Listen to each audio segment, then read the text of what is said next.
লৌহজংয়ের গোয়ালিমান্দ্রায় যৌথ বাহিনীর প্রথমবারের মতো মাদক বিরোধী অভিযান, গ্রেফতার 18 জন। মুন্সিগঞ্জের লৌহজং উপজেলার হলদিয়া ইউনিয়নের গোয়ালিমান্দ্রায় প্রথমবারের মতো বড় পরিসরে মাদক বিরোধী অভিযান পরিচালিত হয়েছে।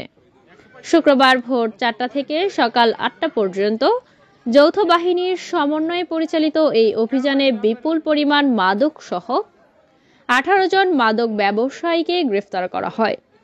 এই অভিযান পরিচালনা করেন লৌহজং উপজেলা নির্বাহী কর্মকর্তা ইউনো মোহাম্মদ নেসার উদ্দিন এবং এতে সেনাবাহিনী, র্যাব, পুলিশ, আনসার ও গোয়েন্দা সংস্থার সদস্যরা অংশ নেন।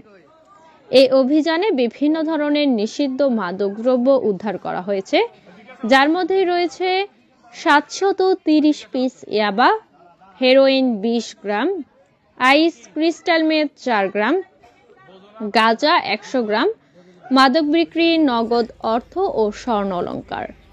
এই বিশেষ অভিযানে নেতৃত্ব দেন লৌহজং উপজেলার নির্বাহী কর্মকর্তা ইউনো। এছাড়া অভিযানে অংশ নেন লৌহজং সরকারি কমিশনার ভূমি, বাংলাদেশ সেনাবাহিনী, rapid action battalion RAB, Louhajang থানা ও পদ্মা উত্তর থানার পুলিশ সদস্যরা, জেলা গোয়েন্দা শাখা ডিবি, পুলিশ ব্যাটালিয়ন আনসার সদস্যরা।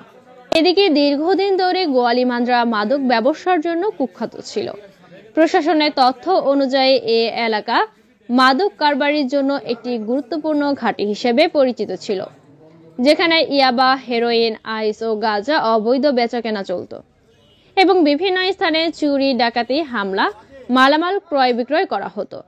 স্থানীয়দের অভিযোগের ভিত্তিতে প্রশাসন দীর্ঘদিন ধরে গোয়েন্দার নজরদারি চালিয়ে অবশেষে বড় ধরনের অভিযান পরিচালনা করে। আটককৃতদের বিরুদ্ধে লৌহজং থানায় নিয়মিত মামলা রুজুর প্রক্রিয়া চলমান।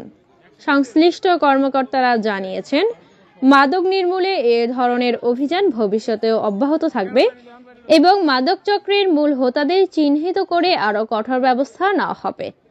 লৌহজং উপজেলা প্রশাসন জানিয়েছেন, মাদকের বিরুদ্ধে এই কঠোর অবস্থানের ফলে এলাকাবাসী স্বস্তি প্রকাশ করেছে। স্থানীয়দের প্রত্যাশা, নিয়মিত অভিযান চালিয়ে গোয়ালিমান্দ্রাকে মাদকমুক্ত করা হবে। গোয়ালিমান্দ্রা থেকে মোহাম্মদ শহীদ সুরুজ, টপ নিউজ, মুন্সিগঞ্জ।